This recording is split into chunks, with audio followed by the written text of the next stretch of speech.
Thank you very much. So today I'm going to talk about the exploit development process for an IE11 exploit we developed beginning of this year. And since we were targeting IE11 on the latest version of Windows 10, we had to bypass quite a few exploit mitigations.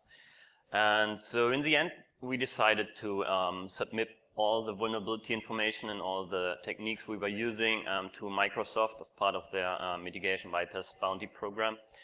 And I'm quite happy to say that we got awarded the full $100,000 US for our submission.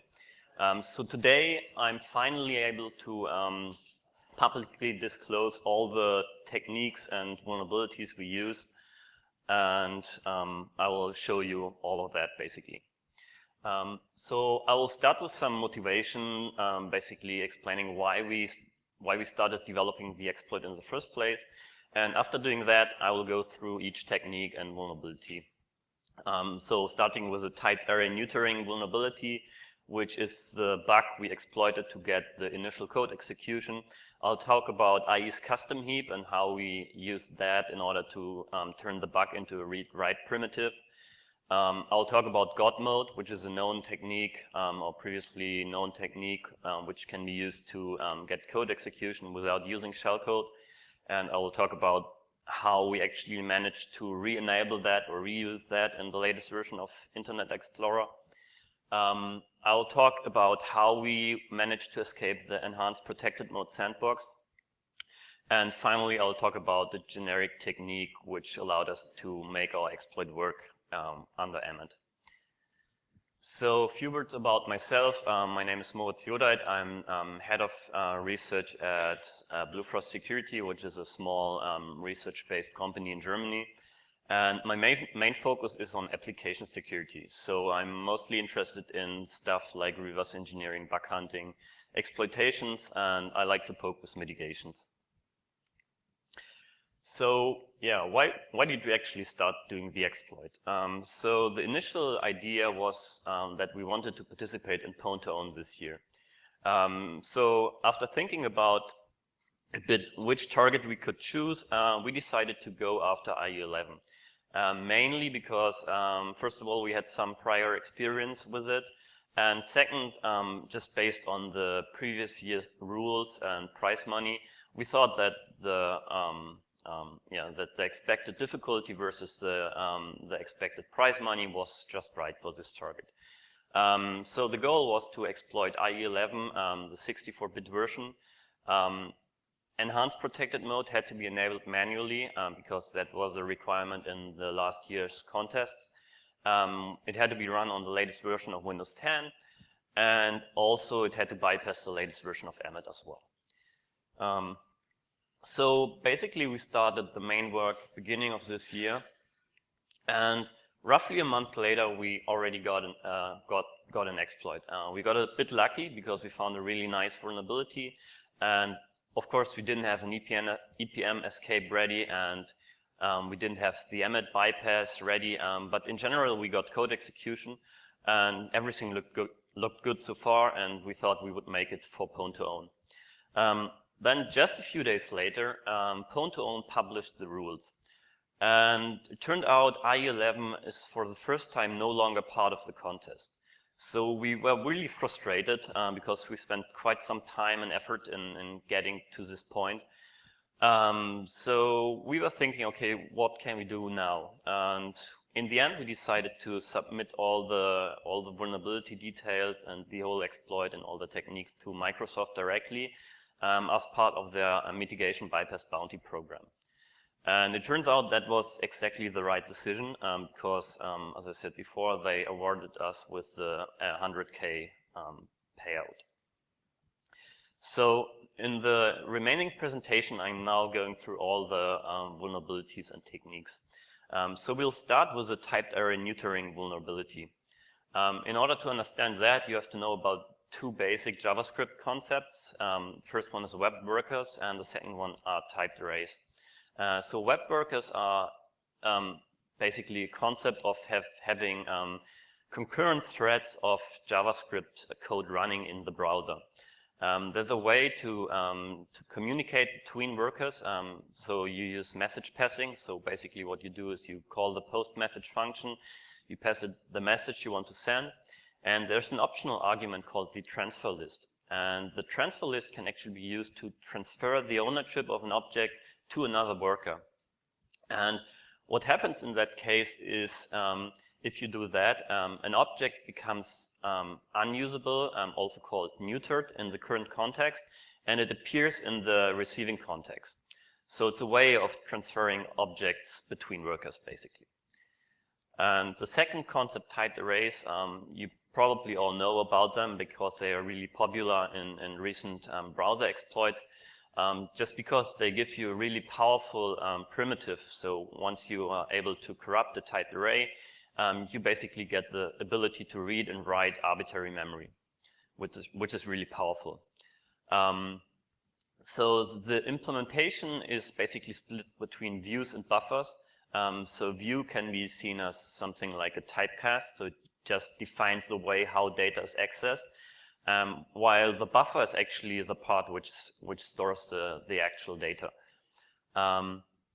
Buffers are implemented in the array buffer object, and this object can't be accessed directly. So you always have to use a view or one of these subclasses like uint8 array or uint32 array. However, you can get a reference to the underlying array buffer of a typed array by using the buffer property. So before we actually started to look for bugs, in general, it's always good to have a look what other people did in the past, because in many times it's just a quick way of finding new bugs. And it's also interesting to see where people might have looked for bugs already. So let's take a look at Pwn2Own 2014. There were in total 3 Firefox exploits. And interestingly, 2 of them were really in related areas. So the first one, exploited by Geohot, was a bug which, so the bug description says out of bounds write through typed array object after neutering. And the second bug, exploited by Yuri Edler, was also related to neutered array buffers. So it looks like this whole concept of neutered array buffers, or the whole neutering concept, seems to be error prone and hard to implement. We were looking into these techniques and these technologies and see if maybe IE11 had some issues as well. And it turns out, yes, they do. So this is our small proof of concept. It's pretty simple, it's pretty straightforward. So what we do first is we create an empty worker. So it doesn't contain any code, it just creates an empty worker. And then we create a typed array on line 5 here. And what we do now is we call the post message in order to transfer the ownership of the underlying array buffer of the typed array to this worker. And by doing that, what happens is the array buffer will actually be, or it will disappear in the current context, so it will be neutered, and effectively that means it will be freed. So after a few milliseconds, the underlying array buffer of the typed array will be freed. Since they didn't adjust or they didn't account for this fact, they didn't invalidate the array buffer reference in the typed array. So effectively, after this happened, we can just use the array and we can use it to access the freed array buffer. And this is nice because we can use the index of the array to specify the exact offset where we want to access the freed memory, basically. And we can read from it, we can write to it, so we have good control over the freed memory. So if you enable page heap, for example, you get this. So as you can see here, we are writing a single byte to the freed memory, and in this case, we control the offset, which can be found in the ESI register. So as I said, this is a pretty powerful bug because compared to other use after free bugs where you need to find a certain target object of exactly a specific size, in this case we control the size of the freed memory. So if you know there's a nice target object which we want to corrupt of a specific size S, we could just create a typed array and thus create the underlying array buffer of exactly this size S. trigger the bug, and then we just have to force the creation of our target object, which will eventually be placed in this free chunk of memory. So it's pretty powerful. So the question is, okay, which object do we target? To answer that question, we have to first see where the array buffer is actually allocated. So if you take a look at the JS JavaScript array buffer create function, you will see that they're using the malloc function to allocate the memory. And that means the memory is allocated on the CRT or on the process heap. This actually reduces the number of potentially useful objects a bit, because all the nice stuff which you could corrupt, like typed arrays or other arrays or strings, they are allocated on IE's custom heap instead. So the question is, which object could we target in the end? It turns out there's one interesting object, which is called the large heap block object, which builds the foundation around IE's custom heap. And it turns out you can trigger the creation of these objects on the CRT heap by creating large JavaScript objects. So you can just create a large array object of integers, for example, which will eventually create these large heap block objects. And there's one thing to note here, that if you create a large array of integers, a large heap block object of a certain size will be created. However, if you create an array of object references, for example, the large heap block object which will be created has a different size. So by changing the elements you're storing in the array, you can change or you can control the size of the large heap block object which is created. Just keep that in mind, because we are making use of that in the exploit. So if you are executing the JavaScript code on the previous slide, you will see that you get lots of these allocations of B8 size bytes. And if you take a look at the memory of these allocations, you will see that these are really the large heap block objects we are looking for. So let's take a look at the content of these objects. There are some interesting fields in them. So at offset 8, there is a pointer to the IE custom heap. So this is nice, because this way we can get a reference to the custom heap, which becomes useful afterwards. At offset 58 and 60, there is a forward and the backward pointer, which usually is set to null. And I will talk about that in a bit, why this is interesting. And finally, at offset 70, there is a pointer to the large heap block itself. So this is nice, because by leaking that pointer, you immediately find the address of the current large heap block object you're operating on. So how do we actually use this for corruption? So I said there is this forward and this backward pointer. And it turns out during garbage collection, the code is actually iterating over all the large heap block objects, and it's calling the operator method on all of them. And this operator method, what it does is it performs a doubly linked unlink operation on these two pointers if they are set. And now you would expect, okay, on the latest version of Windows, these unlink operations, they are probably protected like in every modern heap allocator implementation. However, it turns out they are not. So it's really a simple doubly linked unlink operation, and you can really exploit them like you did in the past when corrupting heap metadata, for example. So you easily get by overwriting the forward and the backward pointers, you easily get a write 4, or in this case, a write 8 primitive. You have this constraint that the backward pointer actually has to be a valid address, because it's dereferenced to store the forward pointer. However, in the end, it gives us the ability to write a pointer to an arbitrary address in memory. So that's nice. However, we want something more. So we want the ability to read arbitrary addresses, we want to write arbitrary addresses, and we will also want to leak arbitrary JavaScript objects. So as I said before, typed arrays are a nice way of getting this powerful primitive. However, typed arrays are allocated on IE's custom heap. And with the bug we have, we can only access objects on the normal CRT heap. So how do we find the address of a typed array? So the strategy is as follows. So first we create two groups of typed arrays.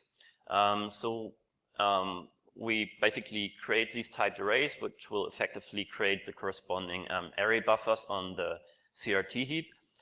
And we are creating one group of a specific size and another group of another size. And then we'll trigger the bug. So we will have typed arrays pointing to freed array buffers. And then we will start to alternate between allocating JavaScript arrays of integers and JavaScript arrays of typed array references, basically.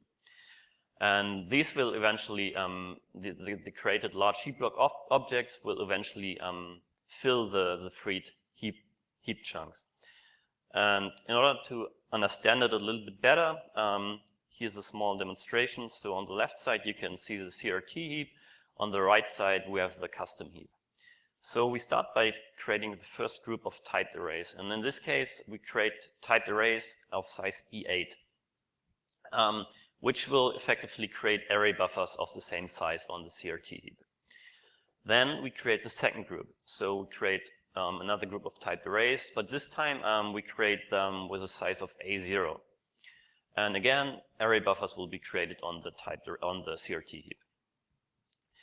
So now we start to do the allocations of these array objects. First of all, we trigger the bug, of course. So now we have typed arrays pointing to freed memory. And now we start to do the alternating between creating arrays of integers and arrays of typed arrays. So first we create an integer array, a large integer array. And as I said before, this will trigger the creation of a large heap block object. And in this case, since we are storing integers, it will create a large heap block object of exactly B8 size.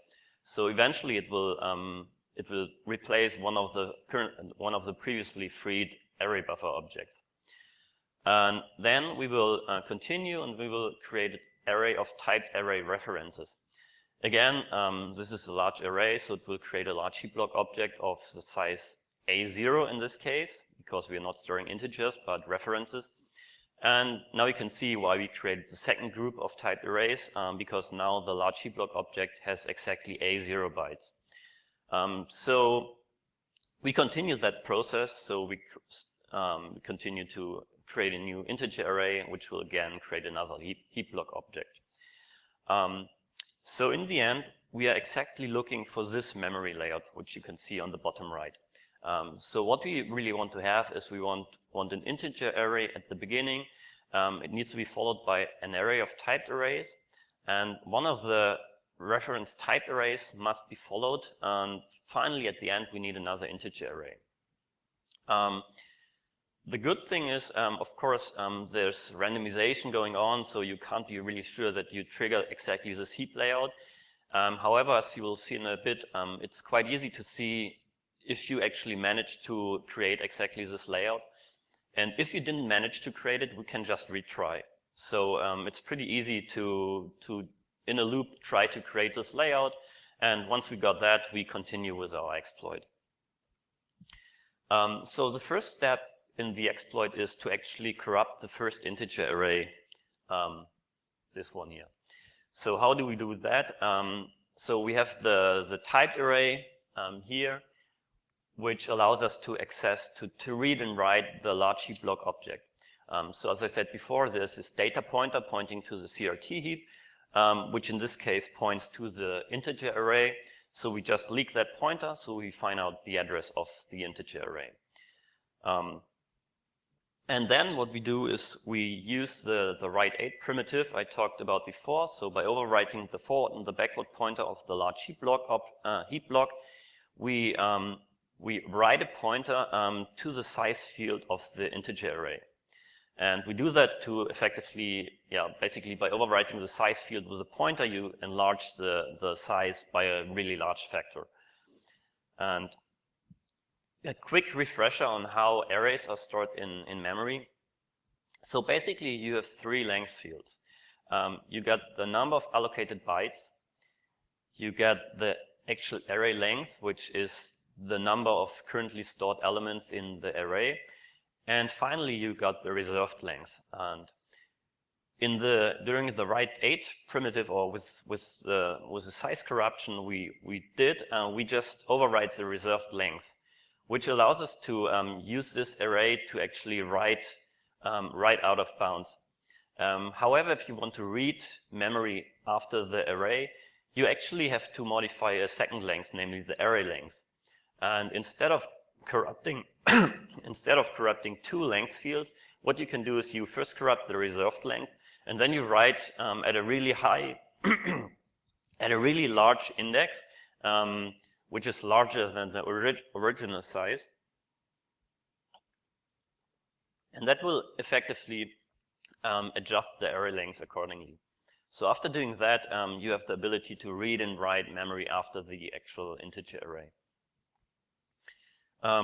So the second step is actually to do exactly this.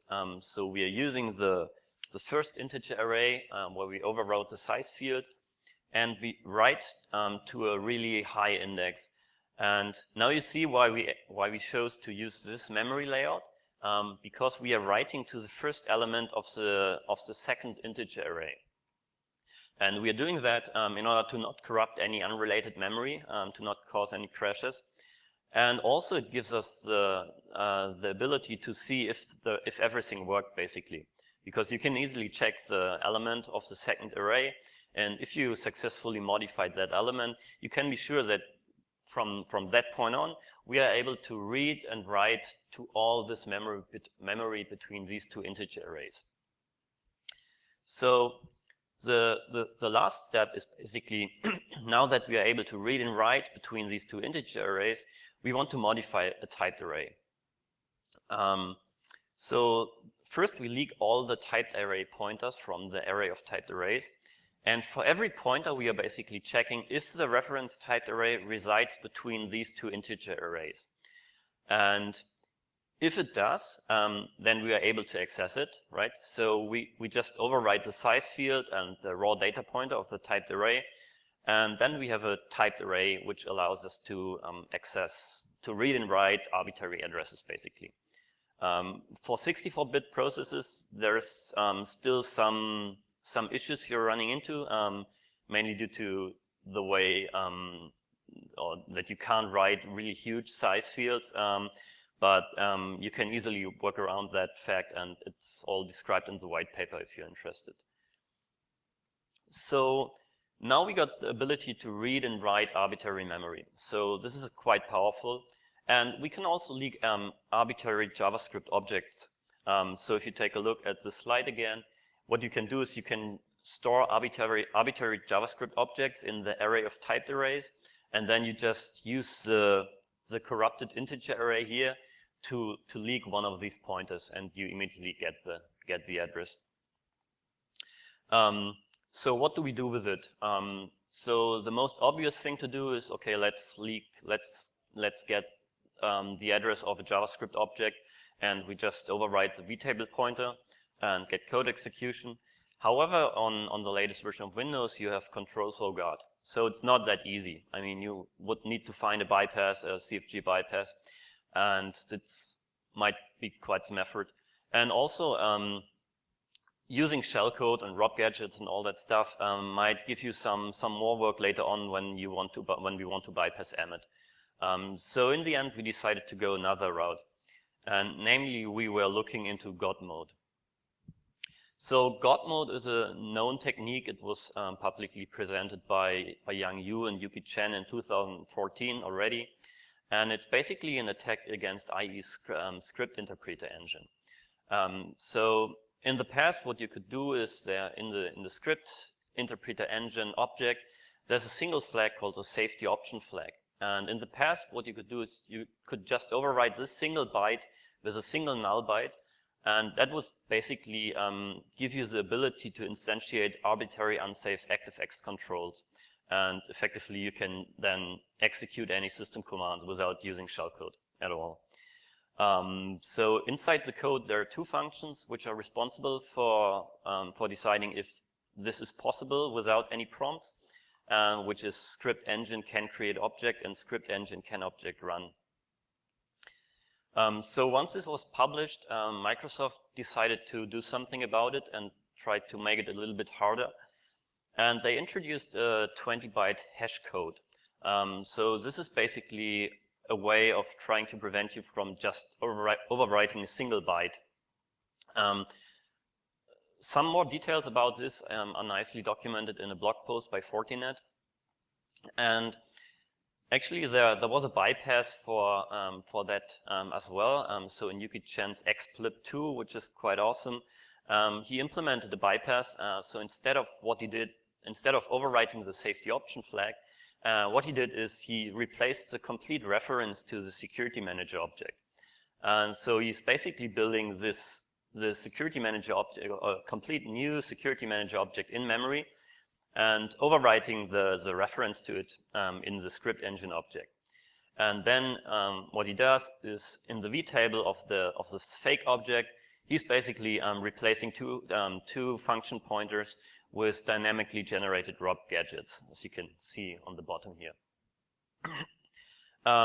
So this worked nicely. However, once CFG was introduced, the way it was implemented no longer worked. I mean, you could probably adjust the technique and use some specific CFG or some specific ROP gadgets instead. But instead, we found a much easier way of doing it. So I started analyzing the code, and in particular, I was interested in if it would be possible to still use the God mode technique.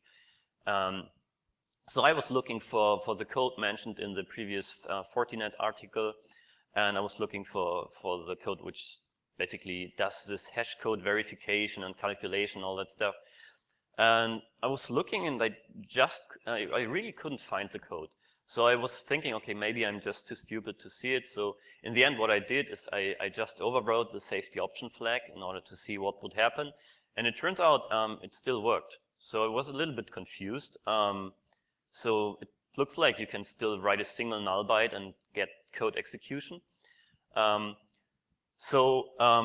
turns out the protection just disappeared.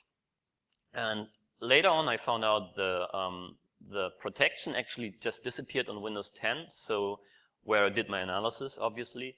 So on Windows 8.1, for example, the protection mechanism was still there. So interestingly, this year at CanSec West, I was talking to someone from Microsoft, and they told me that this hashing protection thingy, it disappeared due to an internal compiler change, which I found really interesting. So in the end, we still had on Windows 10 the ability to write a single null byte in memory and get the ability to execute system commands. So now this gave us the ability to get code execution. However, as I said, we were targeting the enhanced protected mode sandbox since this was a requirement for Pwn to Own. So let's see how we can maybe escape that. Again, we did some research on what people used in the past to escape the IE sandbox. And there's a known and public technique which was used in the past by people to escape the protected mode sandbox, so the less restricted version of the sandbox. So it's based on the concept of the zones. So zones allow you to basically define security settings for different groups of sites. And it turns out that the protected mode and also EPM is not enabled if a page is considered to be part of the local intranet zone or the trusted site zone. So every time your page is considered to be part of this zone, it's running or it's rendered outside of the sandbox. And it's rendered in a 32-bit process as well. So this was first documented in 2010 in a paper published by Verizon. And the basic idea is as follows. So once you get code execution in your first stage payload, you're basically starting a local web server which delivers your same exploit again, and then you just redirect IE to this web server. And since IE is redirected to localhost, it's automatically considered to be in the local intranet zone. So it's rendered outside of the sandbox.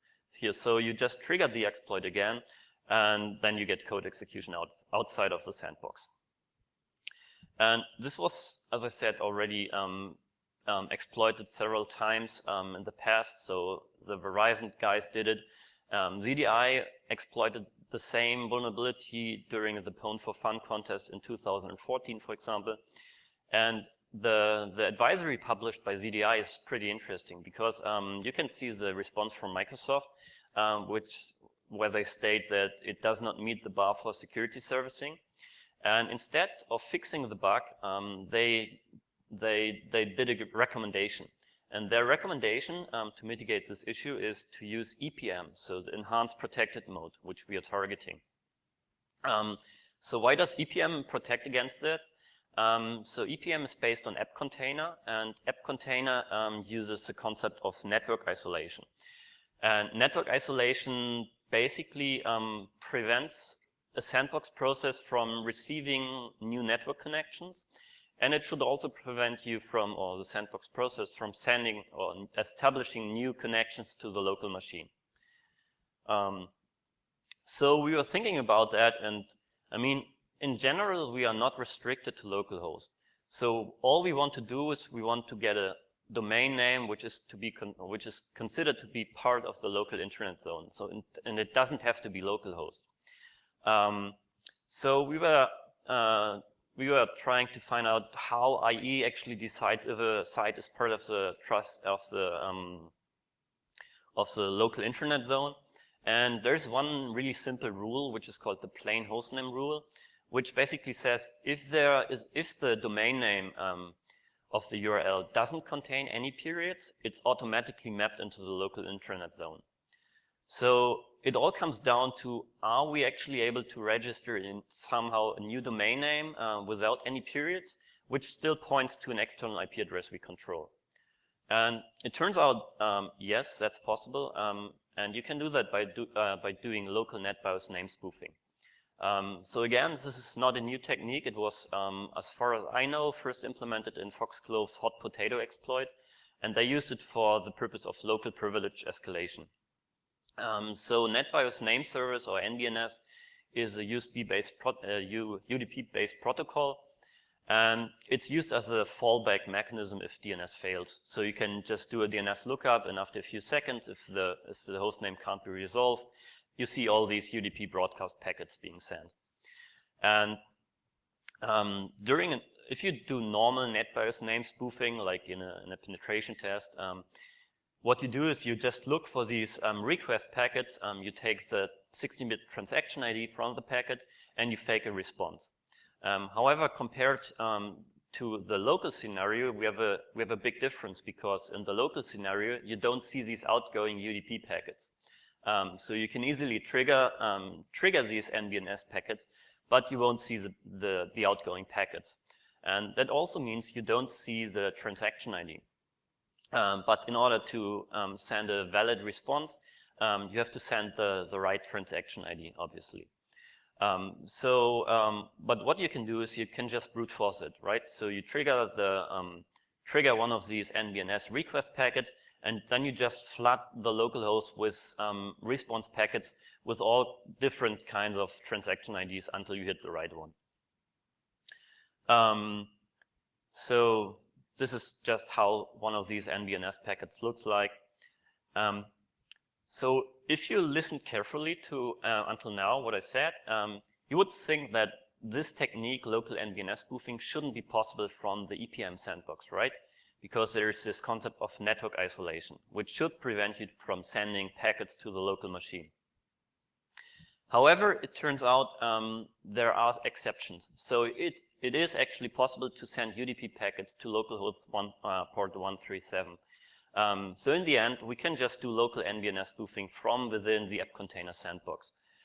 And we did exactly that. So we tried to register a new domain name without any periods, which pointed to an arbitrary IP address, which we controlled.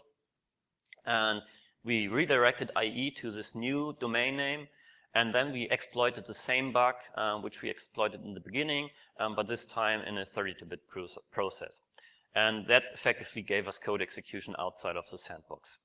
And again, we didn't use any memory corruption, any shellcode, any whatnot. So now, basically, we are already done, but we had still this requirement of bypassing Emmet. So let's see if we are actually affected by Emmet at all. So it turns out we are. So if you run the exploit under Emmet, you will see in the logs that the feature called attack surface reduction, or ASR, is actually preventing our exploit from running. And ASR is a feature which basically blacklists a number of modules which are considered to be dangerous, basically. So they're doing that by hooking the load library X function and then comparing the name of the loaded module against the blacklist. And in our case, they detect the use of the W script shell ActiveX control, which we are using to execute system commands. So let's see if there's a way of bypassing that. Again, we did some research on what people used in the past, and there's a quite nice article by FireEye about their latest Emmet bypass, which lists all the previous work on Emmet bypasses and ways to disable Emmet. So you can get a nice overview there. However, the difference to most of these techniques is actually that in the usual case, you already have the ability to execute ROP gadgets, or you have the ability to execute some small shellcode, which you can then use to disable Emmet. However, in our case, we don't have code execution yet. So the Emmet is actually preventing us from instantiating the ActiveX control, and only after we got the ActiveX control running, we get code execution. So we can't use any ROP gadgets, for example. However, we have our really powerful read-write primitive. So let's see if we can use that in order to disable Emmet.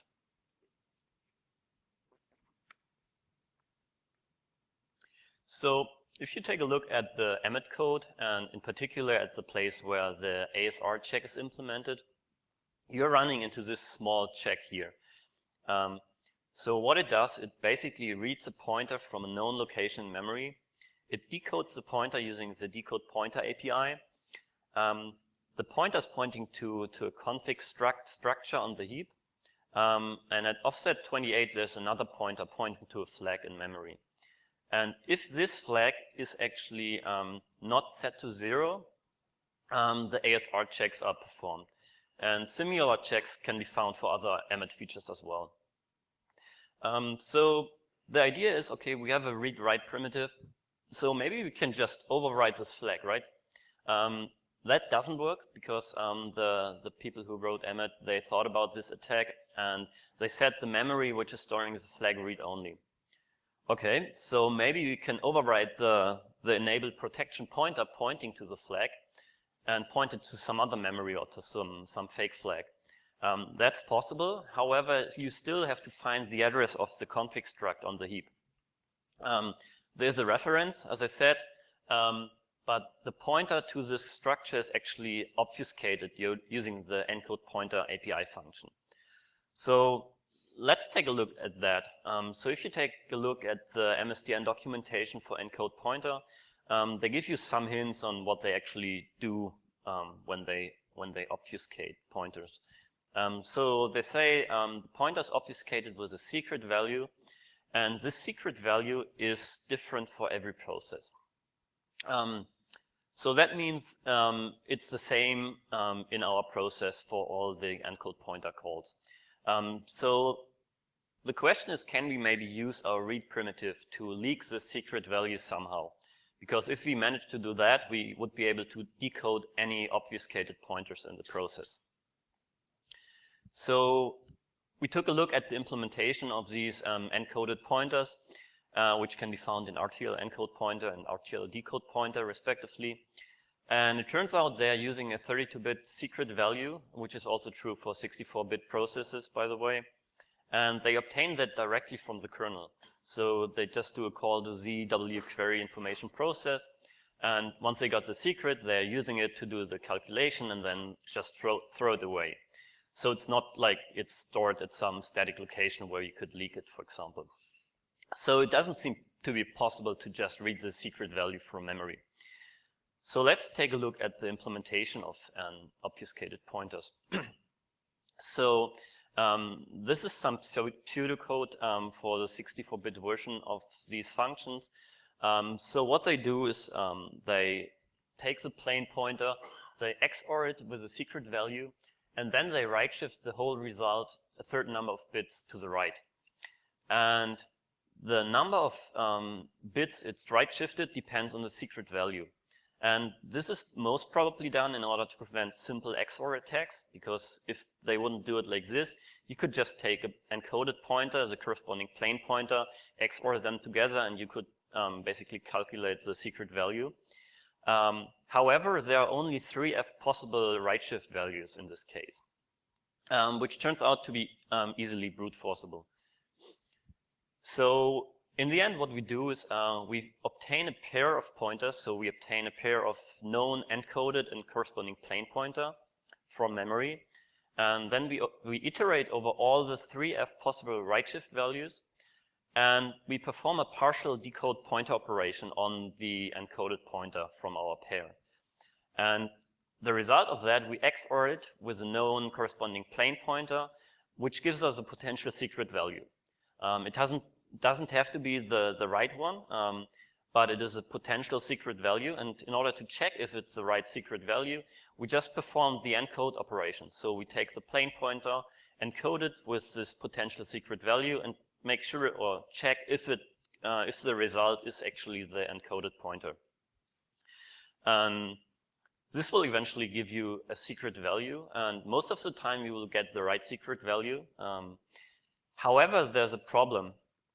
So due to the way it's implemented, due to the right shift, due to the rolling right shift, there's a chance that you actually encoding the same pointer with different secret values could in theory result in the same encoded pointer, which isn't a problem in the normal implementation. But since we are doing it backwards, this can result in the scenario where we find a secret value which is the wrong one, which is bad because once we use the wrong secret value to decode a pointer, we get a wrong pointer and we would crash. So in order to bypass this, what we do is we just use a second pair. So we use another pair of plain encoded pointers, and we try the found secret against that pointer pair. And if it matches, then we know, okay, we can be pretty sure that this is the right secret value. So in order to find these pairs of encoded and plain pointers, you can basically take a look into any module which is loaded. We took a look in the emmet module itself, and it's quite easy to find these pairs. For example, on this slide you can see what they actually store the null pointer in encoded form at a static location in the data segment. So we know the plain pointer, it's null. The encoded pointer can be read from that location in memory, and finding more pointers is not that hard. So in the white paper we have another example on how to find another pair in emmet 64 DLL. And in general, you just search for the use of encode pointer calls. So now that we are able to leak the secret value, we are able to basically deobfuscate all the pointers in memory.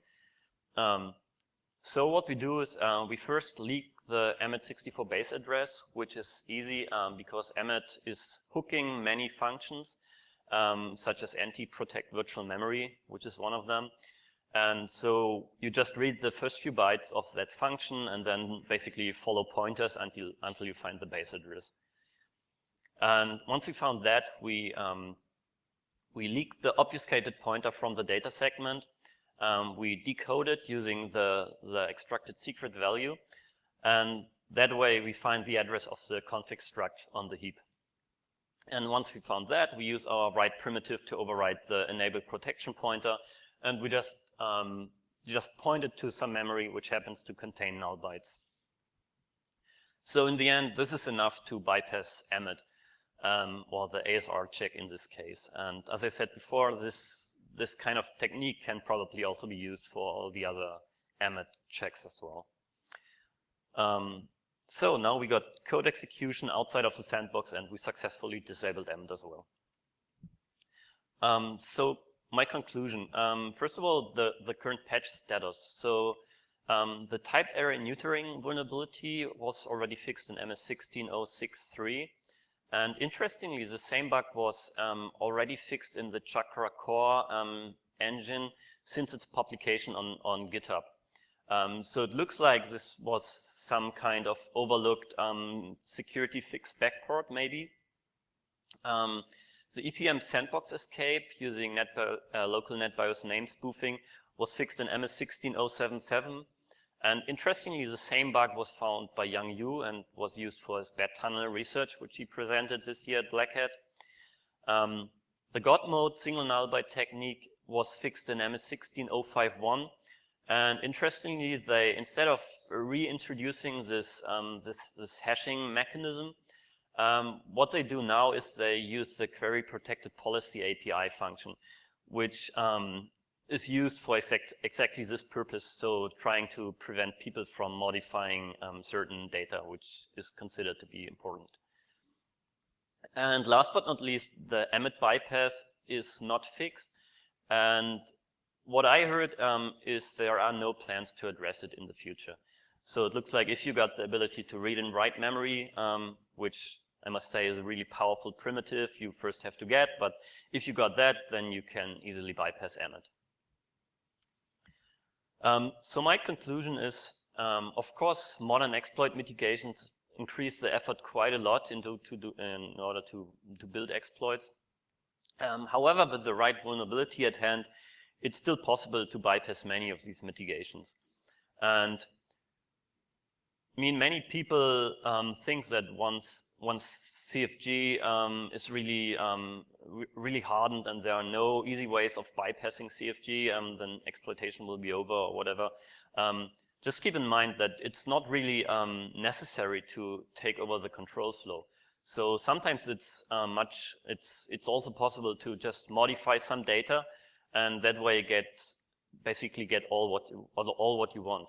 Just people did it in the past because it's of course much easier to redirect to your own shellcode and implement what you want to do, but it's not necessarily required. And in general, about these kind of data-only attacks where you get the ability to read and write arbitrary memory, you can use them to bypass many mitigations.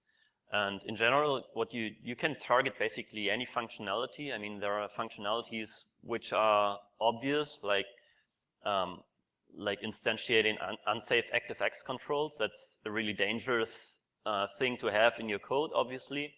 Or if you take a look at other browsers, like for example Firefox, there you have the ability to execute JavaScript code in Chrome context, which gives you all the access to the operating system, basically.